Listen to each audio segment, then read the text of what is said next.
Have you ever noticed that lately, you and your partner seem to fight more than usual? Or maybe you've had that quiet thought creep in. Is this relationship even right for me? If so, you're not alone. And the reason might not be the person next to you. It might be the phone in your hand. Love has always been messy. It's naturally uncertain. It's emotional, imperfect, and hard to measure. But now, we keep trying to measure it anyway. And most of the time, we do it by looking at someone else's relationship. A couple on YouTube posting the perfect date. An Instagram photo from a dreamy vacation. A friend showing off a sweet little gift from their partner. Without even realizing it, we compare all of it to our own relationship. And then one question starts to grow. Why does my love feel so disappointing? That's what we're talking about today. We're going to use something called social comparison theory to understand why relationships start to feel shaky, even when nothing is actually wrong. Because sometimes, the problem isn't your relationship. It's the standard you're comparing it to. Humans compare themselves to other people constantly. That's not a flaw, it's just how we're wired. Back in 1954, psychologist Leon Festinger introduced social comparison theory. The idea is simple. When we don't have an objective way to judge ourselves, we look at other people to figure out where we stand. You can measure height with a ruler. You can measure weight with a scale. But how do you measure whether your relationship is happy? How do you measure whether your partner loves you enough? You can't put that on a chart. So your brain goes looking for clues. And one of the easiest places to look is other people's relationships. That's the trap, because what you're seeing is usually not reality. It's edited reality. People don't post the awkward silence after dinner. They don't post the argument in the car. They don't post the resentment, the boredom, or the moments when they feel disconnected. They post the highlight reel, the cutest photo, the sweetest message, the anniversary surprise, the date night with perfect lighting and just the right angle. Think about couples on YouTube. A lot of what you see is carefully framed. Even if it's real, it's still edited. The boring parts get cut. The ugly parts get softened. And sometimes the hardest parts never make it on screen at all. Instagram works the same way. A beautiful photo isn't a relationship. It's a moment, usually filtered, selected, and polished until it feels almost cinematic. So what you're comparing your life to isn't love in its full form. It's love as performance. And here's the thing. Your brain doesn't always treat it like performance. Sometimes it treats it like proof. We can get emotionally attached to people we watch online. Psychologists call this a parasocial relationship.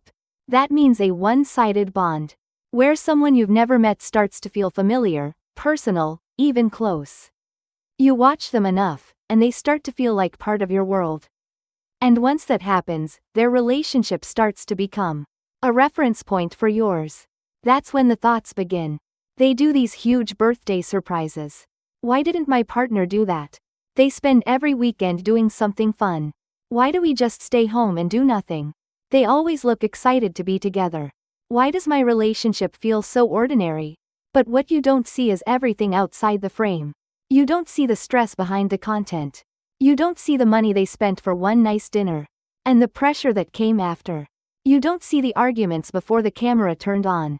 You don't see the exhaustion, the tension, or the compromises hidden behind one perfect post. Social comparison usually moves in two directions. We compare downward, which means comparing ourselves to people who seem worse off. Or we compare upward, which means comparing ourselves to people who seem better off. And in relationships, upward comparison is usually the one that hurts. You see a more attractive couple, a more romantic partner, a more exciting love story. And suddenly, your own relationship starts to feel lacking. Not because it is, but because something else looks shinier. Research has consistently shown that upward comparison can lower self-esteem and increase dissatisfaction. In other words, the more you compare your love to someone else's ideal, the harder it becomes to appreciate what's actually good in front of you. And it gets even more complicated. Because comparison spreads. Even if you aren't the one doing it, your partner might be. Maybe one day they ask, why don't we do cute stuff like that? Or, how come that guy plans things and you don't? Or, other couples seem way more thoughtful than us. The moment that happens, your relationship is no longer just between two people. Now it's being judged through someone else's script. And that's dangerous. Because once a relationship starts chasing outside standards, it can lose touch with its own rhythm. So why is it so hard to stop comparing? There are a couple of reasons. First, social proof. That's our tendency to assume that if a lot of people like something, it must be the right thing. If a couple's video has millions of views, your brain starts to think, this must be what love is supposed to look like. If a post gets thousands of likes, it starts to feel like a standard. Not just content, a standard. Second, constant exposure. Algorithms don't care about your peace of mind. They care about your attention. So if you watch one couple's vlog because you're bored, your feed starts filling up with more of the same. More gifts, more proposal videos, more matching outfits, more trips, flowers, surprises, and dramatic declarations of love. After enough repetition, your brain starts to confuse frequency with reality. You begin to feel like this is what most relationships look like. And then normal love starts to feel broken. A quiet weekend feels lazy. A simple dinner feels disappointing. Comfort starts to look like failure. So what do you do about it? First, notice it. Awareness matters more than people think. Take a look at your feed. Seriously, scroll for a minute and ask yourself one question. How much of what I'm seeing is actually real life? How much of it is just packaging? How much of it is content designed to make me feel something? Once you start seeing the performance for what it is, it loses some of its power. Second, find the value in your own relationship. Not the flashy parts, the real parts. Every relationship has its own language. Some couples go on elaborate dates and still can't have an honest conversation. Others live very ordinary lives and feel deeply safe, seen, and understood. And if we're being honest, that second kind of love usually lasts longer. Because the heart of a relationship isn't presentation. It's emotional safety. It's how your partner talks to you when you've had a terrible day. It's the snack they bring home because they remembered you like it. It's the way they rub your back when you're too tired to talk. It's the little things no one claps for. The little things no one posts. The little things that almost never go viral. But those are often the clearest signs of love. Third, change what you're comparing. Comparing yourself to people online will almost always distort your reality. Comparing yourself to your past can actually help. Think about your relationship a year ago. Do you understand each other better now? Do you recover from conflict faster? Do you feel safer being yourself? Have you grown closer, even if things still aren't perfect? That's a meaningful comparison. Not you versus them. You and your partner now versus who you used to be. And here's something really interesting. A study from 2018 found that couples who frequently show off their relationship on social media may actually be less satisfied than they appear. Why would that be? Because sometimes public display is less about joy and more about reassurance. When people feel secure, they usually don't need constant proof. But when a relationship feels shaky, it's easy to seek validation from the outside. Likes become comfort. Comments become evidence. Public attention becomes a way to silence private doubt. So the next time you watch a perfect couple online, pause for a second. Ask yourself this: is this real? Or is this curated to look real?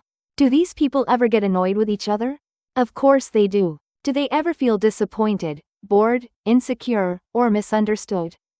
Absolutely. They're human. Just like you. Just like everyone else. You're not seeing their full relationship. You're seeing the version they chose to show you. So before you start doubting your relationship, question the standard you're using to judge it. Because most of the time, that standard isn't even real. Your relationship is not supposed to look like theirs. It was never meant to. It has its own tone, its own pace, its own inside jokes, its own quiet moments, its own way of saying, I'm here. And that matters more than anything a stranger posts online. Love doesn't need an audience to be real. It doesn't need perfect lighting. It doesn't need a big gesture every weekend. Sometimes love looks like doing nothing exciting at all. Just being there. Just staying kind. Just choosing each other in ways no one else will ever notice. And maybe that's the real question. Not, does my relationship look impressive? But, does it feel honest? Does it feel safe? Does it feel like home? Because in the end, love was never meant to be graded from the outside. The real standard isn't out there on your screen. It's in the moments when your heart softens. The moments when you laugh without trying. The moments when being with them still feels like relief. So take their hand, look up from the feed. And remember this: the only love you need to understand is the one that's actually in front of you.